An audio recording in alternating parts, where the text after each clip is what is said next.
आज हम बनाएंगे एक्सेल में सैलरी शीट। अच्छा जी,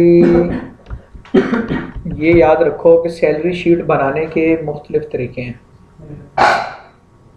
हर इदारे में सैलरी शीट तरह तरह से बनाई जाती है, लेकिन उसका जो बेसिक, जो उसका फंडामेंटली कह लें या उसकी जो बेस है वो वही है जो मैं आज आपको बता दूंगा। और आज ही मैंने जो सैलरी शीट आपको बनानी है, ये सादी किसी इदारे की नहीं है, ये गवर्नमेंट लेवल की बनानी है। और फिर मैं बता दूंगा कि अगर आप प्राइवेट लेवल की बनाना चाहते हैं तो उसके अंदर आपने किस चीज़ को नहीं शामिल करना और किस चीज़ को शामिल करना है। और इसमें जो फार्मूला आएगा वो फार्मूला अक्सर शीट्स के अंदर वो आएगा। वो स्टेटमेंट के लिए फार्मूला होता है, इफ से फार्मूला स्टार्ट होता है, इफ वाला फार्मूला कहते हैं उसे। ले जी, सबसे पहले मैं कुछ सेल्स ऊपर से मर्ज करता हूँ हेडिंग देने के लिए। ये मर्ज कर लिए यहाँ से मैंने ऐसे। अब मैं इधर लिखूंगा जी सैलरी शीट और ये फरवरी जा रहा है,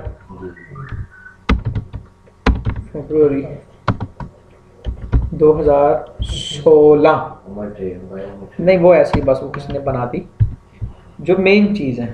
ठीक है, ये लिख दिया। हाँ, कंपनी का नाम वगैरह देना है तो यहाँ लिख दो आप। मसलन मैं यहाँ पर हेडिंग दे देता हूँ नहीं कॉलेज स्टाफ। ठीक हो गया। अब सबसे पहले सीरियल नंबर लगेंगे यहाँ पे। सीरियल नंबर वो पूरा लिख लें या एब्रिवेशन में लिख लें, वो आपकी मर्जी है। स्क्रीन पे देखना सिर्फ, और कहीं नहीं देखना। नेम, डेजिग्नेशन का मतलब होता है ओहदा। क्या होता है जी? ओहदा। उसके बाद स्केल, वो जो है बेसिक सैलरी, हाउस रेंट। एक मिनट में लिख लो ना, फिर आप थोड़ी सी बात भी करता हूँ सारी। हाउस रेंट के बाद है मेडिकेशन लिखा हुआ ना कि मेडिकल होगा, मेडिकल अलाउंस, टीए टीएडीए। अच्छा जी, वैसे टीडी यही होता है जो बता रहे हो आप। TD TA,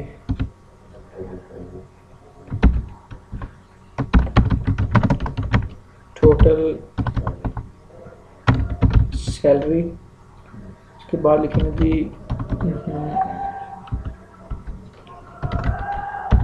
days of the month, अगर वर्क लिखा हो। और इसके अंदर उसी तरह मैं वो करता हूँ, बड़ा हो गया ना ज़रा, एंटर मार देता हूँ। ठीक हो गया। बाकी हम भी एंटर कर देते हैं। Days of the month, per day salary,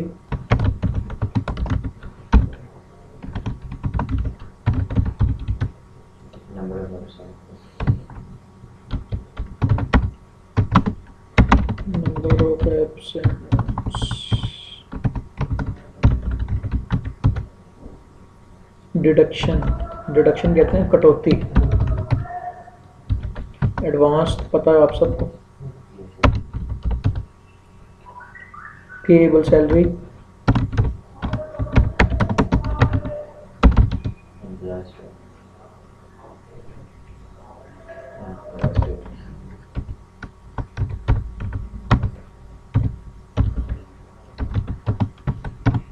spelling गलत हो यहाँ।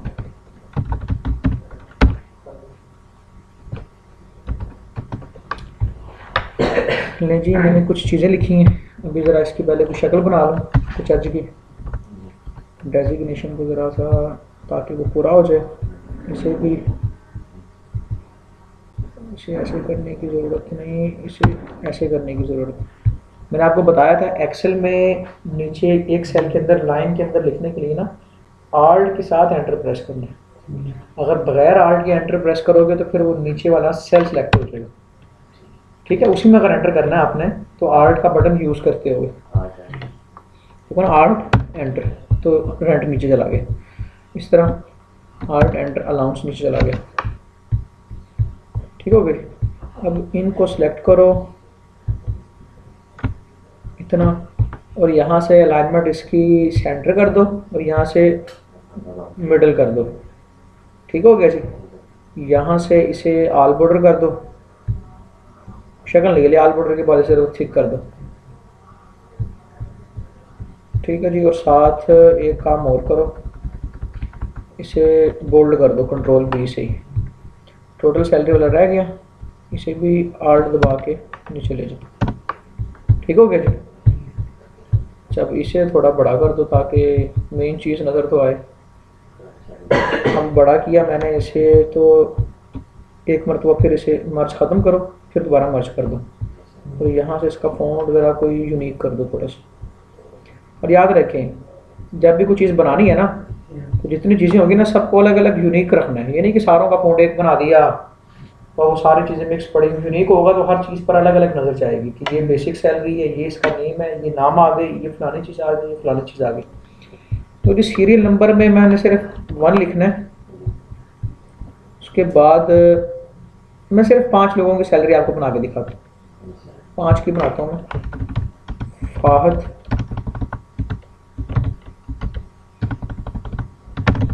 Mister Fahad, mister Ali, mister Suleman, mister Ahmed, mister Aamir. ठीक हो गया। अभी सुलेमान की वजह से थोड़ा सा मुझे इसे बड़ा करना पड़ेगा। ठीक हो गया जी। अब डेजिग्नेशन फाहद जनाब है यहाँ पे एडमिनिस्ट्रेटर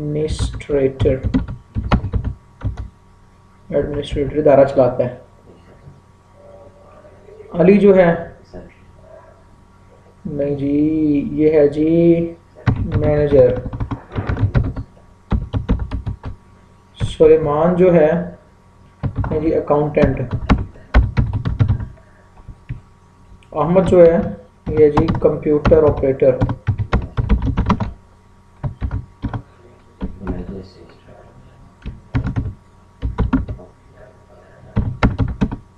ठीक हो गया जी। और जो आमिर है ये है जी ऑफिस बॉय। ये मैं सिर्फ नेम आप पे तब्दील कर रहा हूँ, आपके पास जो सफ़े हैं उनमें कुछ और लिखे हुए डेजिग्नेशन। ये सिर्फ इसलिए ताकि वो हरफ आखिर नहीं है, फकीर के फकीर नहीं बनना। अच्छा, अब एडमिनिस्ट्रेटर ज़रा थोड़ा आगे फंस गया तो ऊपर डबल क्लिक कर देंगे ताकि वो लाइन बराबर हो जाए उसकी। अब स्केल आपने लिख देना खुद ही, बताया नहीं था कि जब ये आपस में मिल जाएं यानी कि ऐसे हो जाए तो वो इस डबल क्लिक करेंगे ये इस जगह पे ऐसे, तो वो एक्यूरेट साइज मसलन ऐसे था ना, अब आर आगे बाहर निकला हुआ है तो यहाँ डबल क्लिक किया तो वो एक्यूरेट, उसका जो कॉलम का साइज था एक्यूरेट हो गया। स्केल जो है वो 21 तक जाते हैं, 21-22 तक, इससे ऊपर स्केल कोई नहीं होता और ये बहुत हैवी अफसर होते हैं। अच्छा, स्केल याद रखो उस सैलरी में लगेगा, सैलरी शीट में लगेगा जब आप सैलरी शीट बना रहे हैं गवर्नमेंट की, क्योंकि प्राइवेट में तो स्केल होता नहीं। ठीक है, तो स्केल लगेगा। और जब स्केल लगाएंगे तो फिर हम बेसिक सैलरी पे फार्मूला अप्लाई करेंगे। क्या करेंगे? Formula apply. जब स्केल लगेगा तो बेसिक सैलरी पे फार्मूला अप्लाई। और जब प्राइवेट इदारा वहाँ स्केल नहीं लगेगा तो बेसिक सैलरी पे फार्मूला नहीं, हम मैन्युअली बेसिक सैलरी वहाँ जाके लिखेंगे। ठीक है। मेरे पास 5 मुलाजिम है, कितने? 5। और मेरे पास स्केल भी 5 है। 10 से लेकर 15 तक, 10 से लेकर 15 तक। अब 10 से 15 तक पता कितने बन जाते हैं? 6 बन जाते हैं। 10, 11, 12, 13, 14, 15, 6। 11 से स्केल मेरा स्टार्ट हो, 11 से 15 तक। अच्छा, इसे मैंने स्केल दे दिया 11, इसे 12, 13, 14, 15।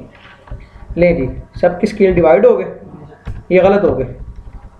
मैंने ऊपर से नीचे आना है क्योंकि इनके जो डेजिग्नेशन है वो ज़रा और हिसाब से हैं। 15, 14, 13, 12, 11। अब बेसिक सैलरी पे फार्मूला लगेगा कितना, ये फार्मूला मैं लगाने लगा हूँ ना, मैंने 5 स्केल का लगाना है। अगर 50 स्केल भी होंगे तो ये फार्मूला बढ़ता जाएगा उसी तरह। अब देखो इसका तरीक़ेकार क्या है। इक्वल इफ, अभी फार्मूला देखना है, अभी नोट नहीं करना।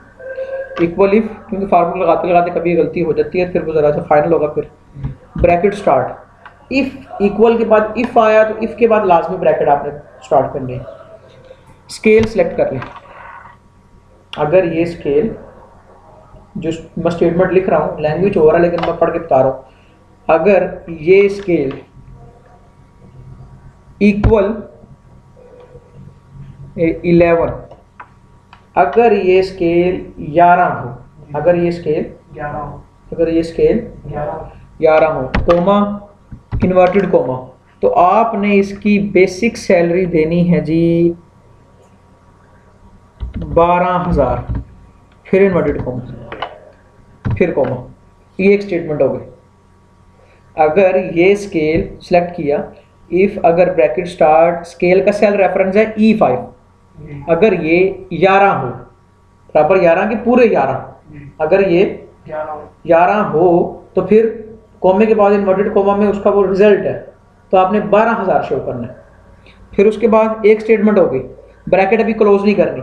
जब काफ़ी सारी ब्रैकेट खोल ली हो तो लास्ट में जाके तमाम ब्रैकेट्स को क्लोज किया जाता है। अब लिखेंगे इफ, फिर इफ, क्योंकि मेरे स्केल अभी ख़त्म नहीं हुए, इसमें मैं 4 मरतबा लिखूंगा इफ, क्योंकि मेरे पास मैंने 5 स्केल्स पे फार्मूला अप्लाई करना है, 4 मरतबा लिखूंगा। और आखिर में बगैर इफ के, यानी कि अगर ये ना हो तो जो भी हो ये, ठीक है। अगर आपके पास 50 स्केल हैं, बफर्ज़ मुहाल 50 है, तो आप 49 इफ लिखोगे और 50 को खुला छोड़ दोगे कि अगर इनमें से कोई ना हो तो फिर ये, ठीक है जी। इफ तरीकाकार वही है, bracket start, scale select, equal 12, comma inverted comma 14,000, inverted comma फिर कोमा, फिर if bracket start, scale select, equal 13, comma inverted comma 16,000, inverted comma comma, if bracket start, scale select, equal 14, comma inverted comma 18,000, inverted comma comma, if bracket start, scale select, equal क्या होगा 15, coma inverted coma, ये मैं 2,000 के हिसाब से salary बढ़ा रहा हूँ तो 20,000 हो जाएगी। ठीक हो गया जी? नहीं, गलत हो गया, लास्ट में इफ लिखना ही नहीं, लास्ट में इफ लिखना ही नहीं। अभी हो गया कि अगर स्केल 11 हो तो 12,000, स्केल 12 हो तो 14,000, स्केल 13 हो 16,000, 14 हो तो 18,000। अब मेरे पास स्केल आखिरी है, तो अब मैं बगैर इफ के जस्ट इन्वर्टेड कोमा में 20,000 लिख दूंगा, बगैर इफ के। यानी कि अगर इनमें से कोई स्केल ना हो, वो कोई भी हो, आपने 20,000, अगर वो 11 से कम है ना, उसे भी 20,000 दे देगा। ठीक है, क्योंकि मेरे पास 11 से कम है ही नहीं, 15 से ज्यादा है ही नहीं, तो उनको अगर 15 से ज्यादा है तो फिर मैं बात आगे चलाता रहूंगा। अब मैंने कितनी ब्रैकेट्स ओपन की, एक, जब फार्मूला यहाँ से भी पढ़ लें, ये जो ऊपर पट्टी है ना ये वाली, इसे फार्मूला बार कहते हैं, यहाँ से पढ़ लें, 1 2 3 4 ब्रैकेट्स मैंने ओपन की हैं, तो क्लोज भी करूंगा, 1 2 3 4 ब्रैकेट्स क्लोज करके एंटर करूंगा। अब पहले कि उसने सैलरी क्या बता दी 20,000, अब नीचे फार्मूला लगाने की जरूरत नहीं, इसे क्लिक करें इस कॉर्नर से और नीचे ड्रैग कर दें, चलो जी तमाम की बेसिक सैलरी आपके सामने आ गई। ये मैंने 5 क्या है, बेशक 5,000 आपकी एम्प्लॉय क्यों ना हो, तो आपने नीचे ड्रैग करना सिर्फ उसे, तो जनाब तमाम की बेसिक सैलरी आ गई। समझ आ गई? अच्छा, अब सरकारी जो इदारे होते हैं ना, सरकारी इदारे वो लोगों को अलाउंस देते हैं, देखो ना, बेसिक सैलरी उनकी थोड़ी सी होती है 20,000, लेकिन अलाउंसेस इतने होते हैं कि उनकी सैलरी 40 प्लस चली जाती है। अच्छा, सबसे पहले तो आपके पास ये क्लियर होना चाहिए आपके पास अलाउंस कितने हैं, अलाउंस कितने हैं। तो मैंने आपको बताया कि जो मैं सैलरी शीट बना रहा हूँ इसमें मैंने 3 अलाउंस रखे हैं, कितने? 3। एक कहाँ गया? हाउस रेंट है, मेडिकल है, इसके बाद TD AD वो कहाँ गया? वो आ गई, ये कैंसिल हो गया। कैंसिल हो गया। अभी यहाँ से कैंसिल हो गया ना, इधर राइट क्लिक करो, ऊपर इंसर्ट करो तो वो आ जाएगा। कैंसिल हो गया, कोई बात नहीं, हम दोबारा ले आते। किस पे क्लिक करना है? देखो ना, राइट में। समझो डिलीट है, जी। तो जहां मैंने इंसर्ट करना है ना, मसलन इसकी जगह इंसर्ट कर रहा, तो इसके ऊपर राइट क्लिक करो और इंसर्ट कर दो, तो वहां पे एक और आ जाएगा। तो वो क्या था जी? TD TA, ठीक हो गया जी। 3 अलाउंसेस है मेरे पास। तो जब अच्छा फिर नीचे ना साइड पे जहां मेरी सैलरी शीट खत्म हो रही होगी ना, यहाँ इन 2 सेल्स को मर्ज करो, यहाँ फिर ऐसे 2 को मर्ज करो, तो यहाँ पे लिख दो आप अलाउंस नेम और यहाँ पे परसेंटेज कि किस अलाउंस, कौन से अलाउंस का कितना परसेंट सैलरी का मिलता है। कि वो जो कंपनी है, वो जो सरकारी इदारा है, वो आपको बेसिक सैलरी पे जो हाउस रेंट देता है वो 30% देता है। अच्छा अलाउंस नेम, अच्छा इनको भी उसी तरह मर्ज करते जाओ ना, ताकि वो ज़रा चीज़ अच्छी बन जाए, उम्दा हो जाए।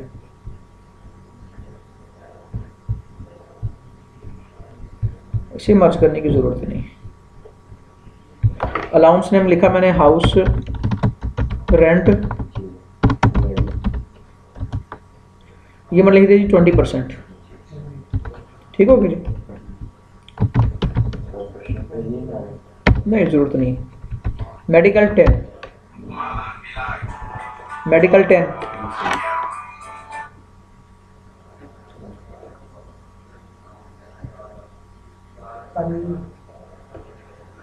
नहीं हाउस रेंट में थोड़ा सा बड़ा 30 कर देता हूँ, इसे 20 कर दिया। और जो TD और TA, टेक्स्ट डिपार्चर, टेक्स्ट एरिवल, आने और जाने का किराया, TD और TA का ये मतलब है, ये 10% है, ठीक हो गया। अच्छा अब इसे भी ज़रा उसी तरह लशपश कर लिया थोड़ा सा।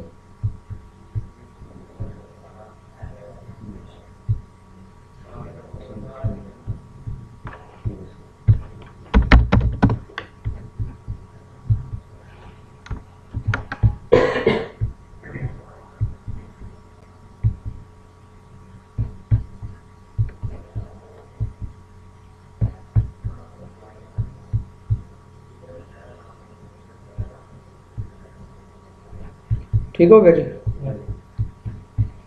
अब आओ, अब हाउस रेंट पे भी फार्मूला लगेगा, मेडिकल पे भी, TD और TA पे, जितने अलाउंसेस होंगे तमाम पे फार्मूला लगाने का सेम तरीका होगा। इक्वल इक्वल यहाँ पे लगेगा फार्मूला परसेंटेज का, लेकिन परसेंटेज के 2 फार्मूले होते हैं। एक मसलन 1000 में से 500 नंबर आए तो ये कितने परसेंट बने, वो फार्मूला।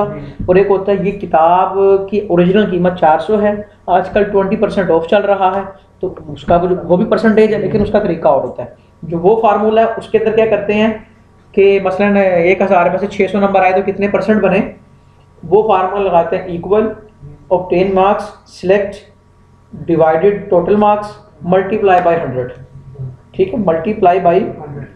यहाँ पर मल्टीप्लाई आपने 100 से नहीं करना, 100 पे डिवाइड करना है और परसेंटेज से मल्टीप्लाई करना है। मसलन हाउस रेंट है इक्वल बेसिक सैलरी सेलेक्ट करनी, क्या जी बेसिक सैलरी, इसे डिवाइड कर देना आपने 100 पे, फिर मल्टीप्लाई, हाउस रेंट कितना है 30 पे क्लिक नहीं करना, 30 लिखना है आपने ऐसे और एंटर कर देना, हाउस रेंट दे दिया उसने। इसी तरह medical allowance equal basic salary select divided 100, इसमें 100 पे तकसीम कर देना है और जो परसेंट है उससे ज़रब कितने हैं जी मेडिकल के, आने जाने का किराया कितना परसेंट है जी, इक्वल बेसिक सैलरी सिलेक्ट। अब क्या करूंगा, क्या करूंगा 100 पे तकसीम करूंगा, अब क्या करूंगा 10 से ज़रब दे दूंगा, ले जी ये आ गया। अब इसी तरह इसको भी ड्रैग कर दिए इधर ताकि तमाम के आ जाएं, इसको भी ड्रैग कर दो ताकि तमाम के आ जाएं, इसको भी ड्रैग कर दो ताकि तमाम आ जाए। अब टोटल सैलरी पे फार्मूला लगेगा इक्वल SUM सम, कैलकुलेट करने के लिए ना, काफ़ी सारे सेल्स को आपस में कैलकुलेट जमा करने के लिए सम लिखते हैं, इक्वल सम ब्रैकेट स्टार्ट और बेसिक सैलरी से लेकर लास्ट अलाउंस तक तमाम को सिलेक्ट कर दो। तो सेल रेफरेंस क्या बन गया, F5 to I5, F5 to bracket close करो और एंटर कर दो।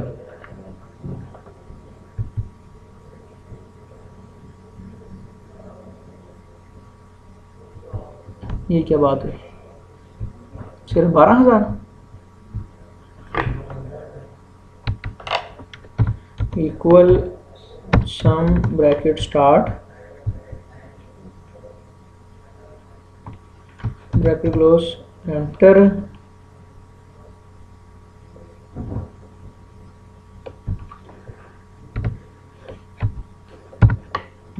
फार्मूले में कोई एरर आ रहा है, वरना 20,000 तो बेसिक सैलरी है।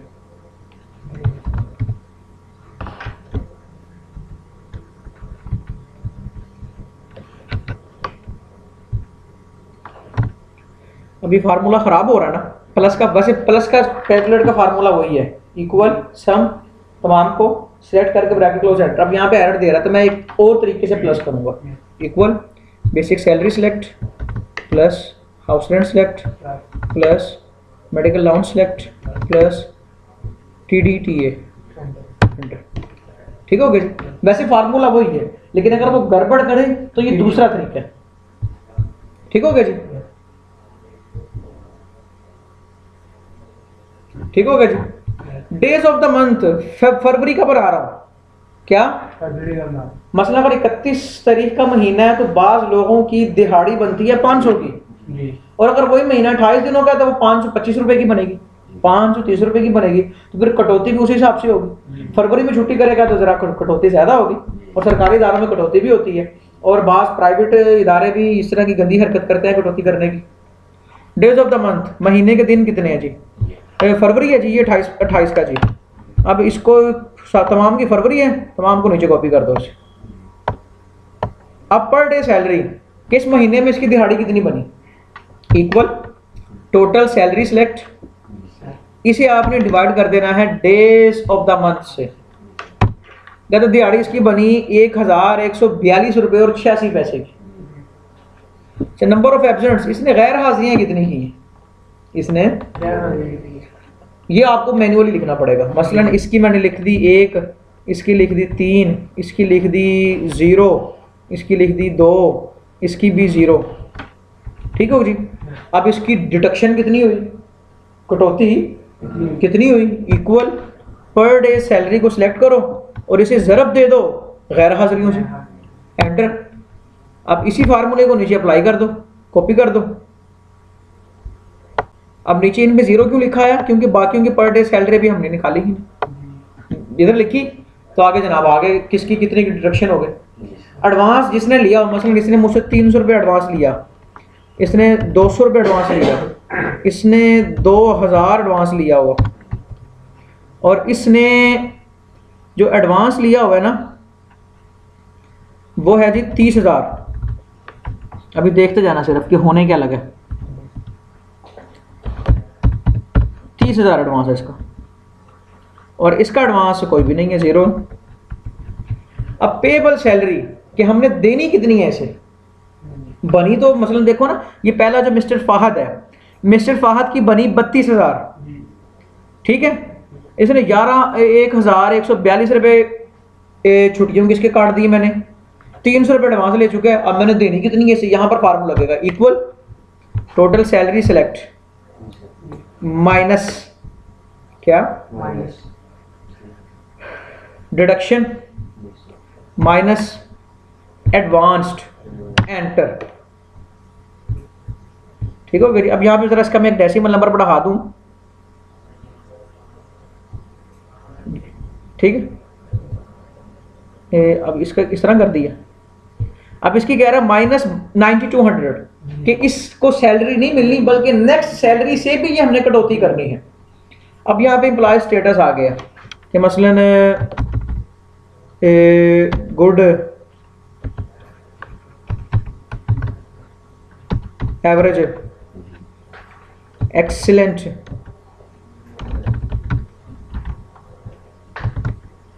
एवरेज, एक्सीलेंट, क्योंकि इसकी कोई वो नहीं है, ये बन गई। अब ज़रा इसको भी थोड़ा सा इसकी शक्ल सूरत कुछ सवार दूंगा।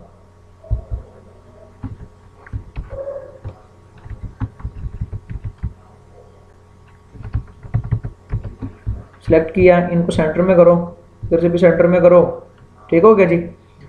और बॉर्डर लगाओ, आल बॉर्डर करो, फिर थिक बॉर्डर करो।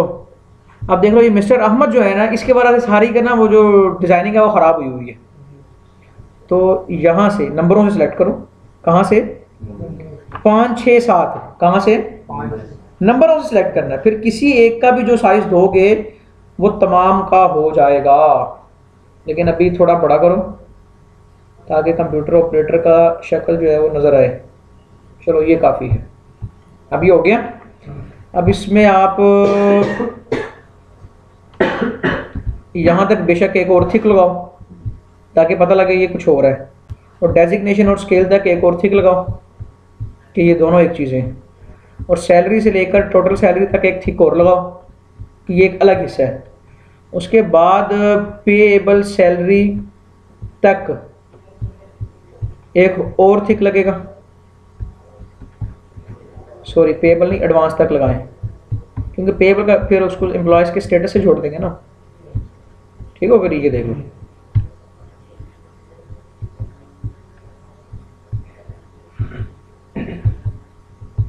अच्छा, अब देखो एक चीज़ और है। अब मैंने स्क्रीन बड़ी करके काम कर रहा हूँ ना, मैं ज़रा अगर आगे चला जाऊँ ना, मसलन मेरे पास काफ़ी सारे अलाउंसेस हैं, मैं आगे जा रहा हूँ, जाते जा रहा हूँ, तो मुझे पीछे उनके नाम बच्चों के नज़र नहीं आ रहे। इस तरह नीचे आऊँगा तो ऊपर हेडिंग नहीं नज़र आ रही, मुझे बार बार ऊपर और नीचे जाना पड़ेगा।